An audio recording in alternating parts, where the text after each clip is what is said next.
Don't forget to subscribe to Basement Tales. Just go on Apple, iTunes, or wherever you get your podcasts and hit that subscribe button. We release a podcast every Thursday.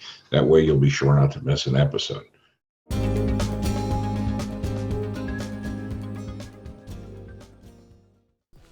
Welcome to Basement Tales with Sam Jackman, Charlie Einsman, Ed Grass, and Sandra Delancey. We have fun telling crazy but true stories about turning the worst possible property disasters into bags of money. Along the way, we'll pass along some important lessons to help you make cash on real estate. Sam and Charlie walked away from cubicle hell 25 years ago. Starting with no property, they created their own Clear Sky group of companies, sold hundreds of houses, bought dozens of rentals, and made millions in hard money loans. I'm Ed, a big firm litigator until muscular dystrophy made me find a hobby other than suing people. I miss it. Sandra's the normal person here with a real job plus some rentals. Her decades of friendship with the group, from office flunkies to property gurus, might help keep us all humble and focused on learning something. I wouldn't count on it. Welcome to Basement Tales. It's been a hot summer, but it's not a hot summer in real estate. You should have just stayed on vacation. There's nothing happening. Well, that's the thing. All of us had a vacation in August, didn't we? Everybody had a vacation in August, including all the buyers. Including the market. The market had a vacation. So is the market coming back? What's the forecast? Let's go round. And will it be back in the fall? My prediction is after Labor Day, in a normal market, and this is anything but, we have a seasonal slowdown in July and August. And then once Labor Day hits, kids are back in school. Maybe the weekend after Labor Day, the market picks up and we have what's called a mini spring between Labor Day weekend after Labor Day until about second week in November. So I think that's going to be the case here because last year, August of 2020, nobody took vacations because of COVID. So I think a lot of folks kind of took double vacations in July and August this year. That's kind of what I'm thinking. Like we were talking earlier, interest rates are still low. The foreclosure moratorium, even though it sort of ended end of July, I haven't seen anything from the banks. There's nothing imminent about them trying to foreclose on backed up houses. I haven't seen ads. I haven't seen anything. I haven't even seen increased requests for broker price opinions. So the inventory is still going to be kind of low. Interest rates are low. People back from vacation. I know the Delta variant's here. I think the market's going to pick up in September, October. That's a guess. So I don't know what everybody else thinks. Sandra, lady on the street, to tell us what the people think. What do you think? I know that, corporations are probably not going to make their workers go back, full time yet. So I think that's going to last at least, through the end of the year. I know with my employer, we're not, due back until it was supposed to be October, but then they changed that. So probably not until next year. So I think as long as that's in place, folks are going to stay where they are with respect to remote work. So those people that are at the beach may stay at the beach. I know that I can't find any beach rentals for Christmas without paying a boatload of money. So it seems like, folks are staying where they are. So I don't see that they're going to start, purchasing this year. You could rent my vacation place. It's nice. It's out by the water. I give you the 1% friends and family discount. 1%. Wow. I like it. He didn't even let me stay the night there. I came and looked at the porch and he was like, "Hey, it's time to go, man. This is by the hour." I kicked him out. But but that place, that's where I use it 2 weeks out of the year and I rent it the rest of the year. It rented, to Charlie's point, in like 5 minutes this year. And I had raised the rates, and it also rented for all of September. So usually you get, there's a family place, family area, and you get the families. And as soon as Labor Day comes, it does not rent. Everybody's back at school. And even though we lower the rate quite a bit, maybe you get a week here or there. This time, all of September. So maybe people are taking longer vacations, pent up vacations. That may be part of it. But then didn't you say, Charlie, that even on the borrowing side, people who are doing fix and flips and all of that, well, I guess they could be on vacation too, but those people are animals. I don't know if they'd be working. They're usually trying, if they got a deal, they'll work it 24/7, Yeah. So, Yeah, but maybe they're on vacation too. Yeah, I mean, they'll But when you definitely. say vacation, what does vacation mean? When I say, they're just kind of living remotely, in a vacation spot, not on vacation. The kids are back in school. People are back at work, right? Yeah. On my I'm going to give my forecast. 20%, 20% likelihood of some improvement. 50% likelihood of static, within a 3% range of terrible where we are now. 30% likelihood of market moving away from us. Going down, you mean? Before the end of the year. That's before now and the end of the year.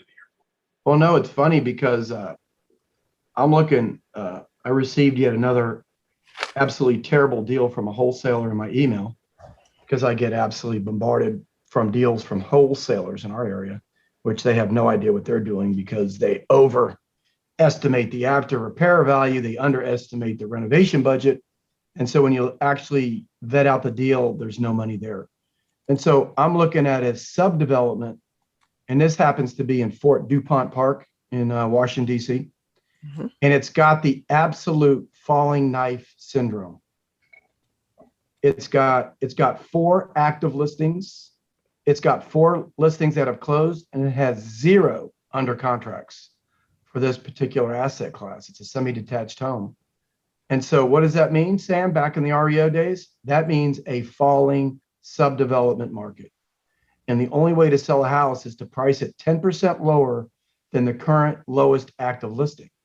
So already within this one, and I know the people listing these houses aren't experienced enough in the subdevelopment to realize that, but I haven't seen this kind of thing in a long time, dating myself back to 2008, 2009. And so this one particular subdevelopment has a falling knife written all over it. So What does subdevelopment mean, Charlie? all right. So a subdevelopment is the same thing as a subdivision. So you might live in, for example, if I'm in Virginia, I might be in Woodbridge, Virginia, right? And so Woodbridge, Virginia is the city or the town. And then it's got subsets of Woodbridge. You've got Dale City, you've got Lake Ridge, right? So you've got subsets. But then below the subsets, you've got areas to where people live in, like Murumsco Woods, Murumsco Acres, Murumsco Hills, Dale City, Lake Ridge, those kinds of things. So once you're down to the Dale Cities of the world or the Murumsco Hills of the world, the Murumsco Hills is a subdevelopment. So in this case, the subdevelopment consists of about 70 homes. And so those 70 homes make up a subdevelopment. So the subdevelopment is the most granular thing that we look at in real estate. And so everything we analyze is at that level, if that makes sense. Yes. Okay. Okay. So, and that's what we're looking at this is a subdevelopment market. Well, typically within a subdevelopment, it's a little bit like a condo building. Yeah. In that they're fungible. So and a lot of times there's 4 models of houses in the subdevelopment, they're all the same otherwise. So if I have model A and you have model A and we both have to sell, there's not a whole lot of different, maybe I have a little better yard and you've got a, nicer kitchen, you have that stuff, but somebody says, heck, I can buy into that subdevelopment and Charlie's going to charge 10% less so he can sell he can sell his property. And then we get into a battle with the falling knife battle is where does that ever end? He goes, I think I got to sell my place. I'll go 10% under Charlie.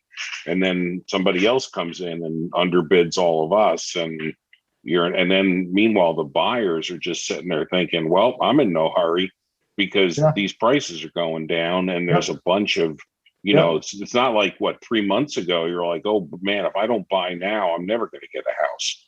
There's just no inventory. So are you seeing a lot more inventory coming on now, Charlie, or as well? I mean, we are. Well, I don't know about a lot more inventory coming on, but what I'm seeing inventory coming on, but inventory not selling and not moving, and nobody looking at it. We had a borrower, I could say his first name, I probably can't say his last name. His name is Jimmy, and he's got a hard money loan out there with us in Springfield. It's a townhouse community in Springfield, and it was moving very rapidly, really 30 days ago. So he listed this property. I thought it was probably worth between 549 and 575. He listed it at 525. He went through a 3-week period of time where there was no showings. And this property is a fully renovated property. And so he was so distraught that he wanted to go have lunch with me to understand what in the heck was going on. And I didn't really know what to tell him. And so he had no showings, and his property is priced less than my value at 549.9 or 525. So I don't know. So I think Sam's prediction of a 30% chance of the market dropping, I actually think he needs to increase that. So what do you tell a listener who is thinking about selling property that they are renting and it's doing well? It is, cash flowing. What do you tell them to do? Well, is it time to sell? Well, I literally had a lunch with another investor on the same topic. And so the answer to that question is there's a lot of answers. So number one, you're going to sell, but what are you going to put your money into? Right? That's the number one question. We're not seeing anything to put your money into that makes sense. You might as well put it in your bank and get 0.5% interest on it or whatever it is. Right? So if you're cash flowing well, think about that. You're cash flowing well. It's like money that is set aside, but cash flowing well. Yeah. Now the capital may disappear as the market moves away, but if you're not selling it, who cares, right?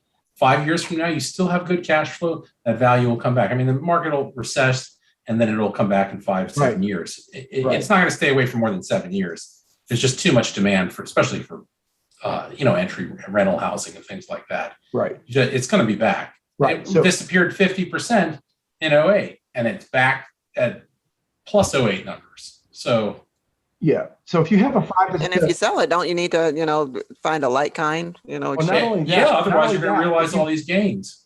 Right. So if you don't have find a like kind, like a 1031 stock or exchange, you have to pay capital gains on that rental property, which means all of the depreciation expenses that you've written off in the last, 5 or 10 years, you got to recapture that depreciation. So your capital gains tax is going to be really, really high. And this administration is even going to raise it even higher in the coming years. So, the fact is, like Sam said, as long as you have a 5 to 7 year time horizon, and the property is appropriately cash flowing, it doesn't matter what the value is today, because all you care about is the cash flow, and you could avoid the taxes. You can avoid figuring out where to place the money, because I'm telling you, I've never seen a time frame where it is almost impossible to figure out where to place your money. Stock market's overpriced. The housing market's probably overpriced, right? The commercial market's about ready to shit the bed. Excuse my French, Charlie Grass. And so just for us, it's just very, very concerning. We don't know where to put the money. So why the heck would you sell the house, get the money if you don't know where to put it? That answers the question. So what about your own personal home? I have a person here working on my house. We're not going to mention his name. Oh, go ahead. Let's mention his name. Starts with BINGO. How was it? Tell us what it's like to have Carter in your house. CARTER. Yeah. He keeps telling me I need to sell the house. I'm like, Carter, I cannot sell my house. Where am I going? So what about that?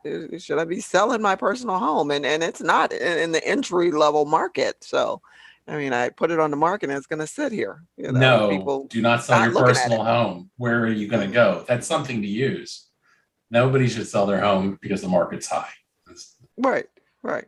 But it doesn't sound like the market. But is the market high? You guys are making it seem like the market is not. Well, no. I had a friend, initials CP, which isn't Carter Post.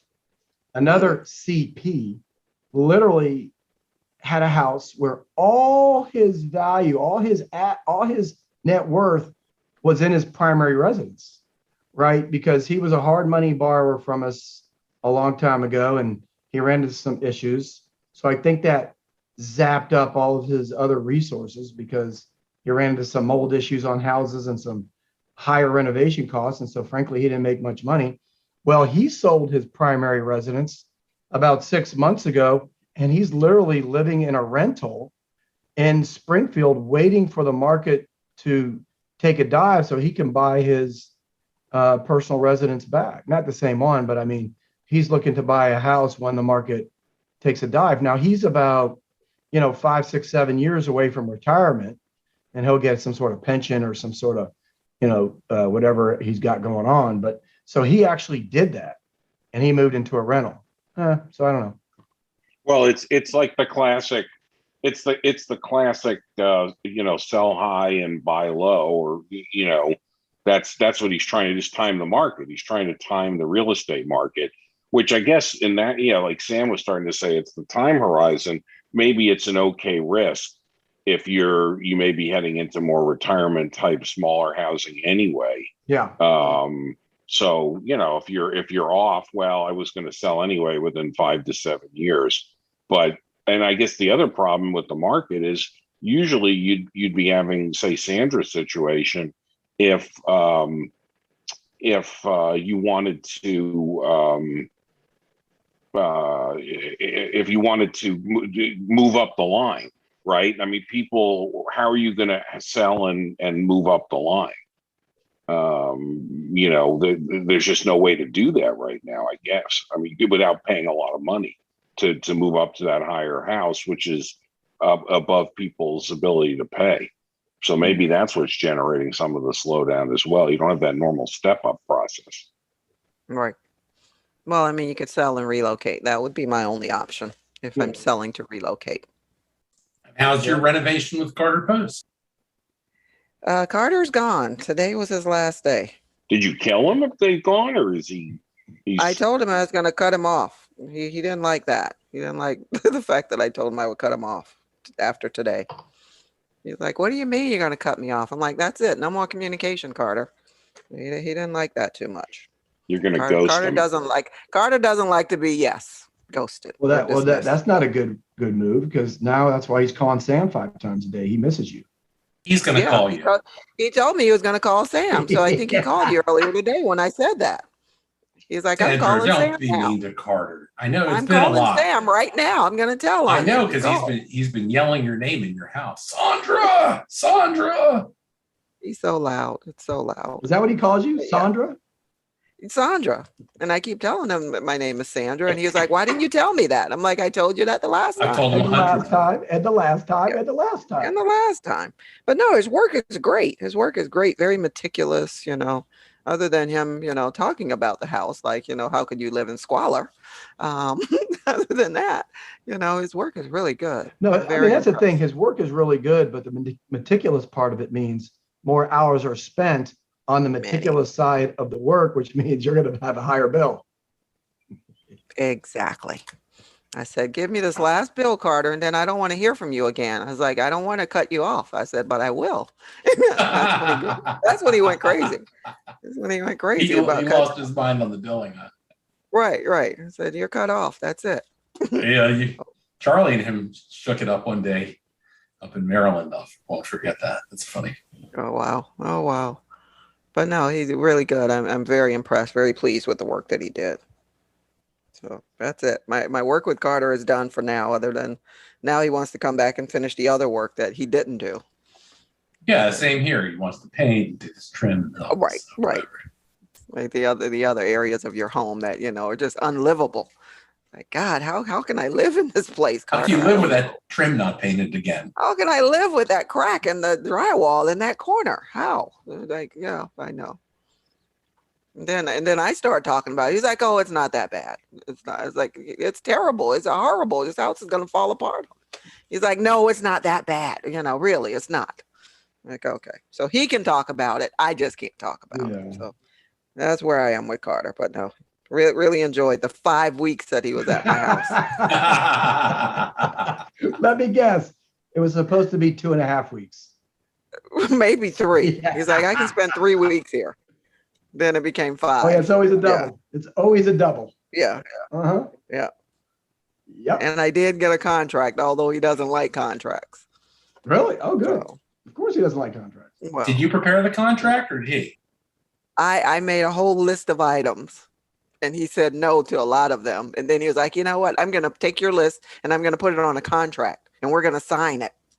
Sandra. I was like, Carter, that's not my name. If you make this contract out to Sandra, then that's the wrong person. It's null and void. But no, it was good. We got the work done. I have not even looked at the contract. I'm sure there's a thing or two on the contract that he didn't get to, but I added a few things. So he was very flexible too. Oh, great. He's gonna miss you. I think so. He's gonna find a reason to come over here. So we'll get him back on the show. So is that a wrap for this week? We have a market report, an update on Carter, and moving on. I think we should plan to get Carter on next week. He can defend himself. In Yes. fact, we can There you interview him about what it's like, and actually, in all seriousness, what it's like as a contractor to work with a homeowner or a builder. What's their perspective? Now, of course, whatever he says is wrong, but we should at least hear his perspective as from the contractor side of things. Do you think he can keep it together enough to be coherent, or will he just rant at us? I think he'll be good. And actually, he worked in the hardest environment here and at Sandra's. When you're working with people home who are working from home, it's not easy. I mean, they've got to be sensitive to that. So we're living here at these houses. Do you know what it's like to be on a call with work? Yes. And to have Carter scream Sandra from the front door? Yes, I do. He doesn't even know if I'm in the house, and he's just yelling Sandra, and I have to mute very quickly. And yes, I know exactly what that's like. At least he's not saying, I love you, Sandra. Probably, but then he'll come and he'll try to look at the camera to see who's on the camera. I had to introduce him once. I'm like, this is Carter. He's working in my house. This is great. Right. This is great. Oh my! Like, who's this guy? We just have to get Carter on when he's not driving. Okay, that's my job. I'll get. All right, that's our job for next week. We need an update from Carter about dealing with people like us, and then maybe we can have Maurice on too. He's a more, shall we say, traditional contractor. He doesn't yell at you from other rooms and all that stuff. So he can join us from my studio here. There you go. Or Ed's studio, because he's working at Ed's house right now. Yeah, well, I'm in my basement because that's why my video's all screwed up. I've been banished out of my office, which is currently a black hole. But that's a story for another day as well, I think. Is that why we have 2 Ed Grasses on the line? Yeah, that's a whole other thing. I don't know. I'm technologically challenged today, but I blame Sam, and that's I'm not going to blame Maurice. Yeah, it's easier. All right, well, that's it. Go ahead and hit that subscribe button, and we will be back, we hope, with Carter next week for a Carter update. And boy, there'll be some basement tales out of that for sure. So, yep. All right, thank you.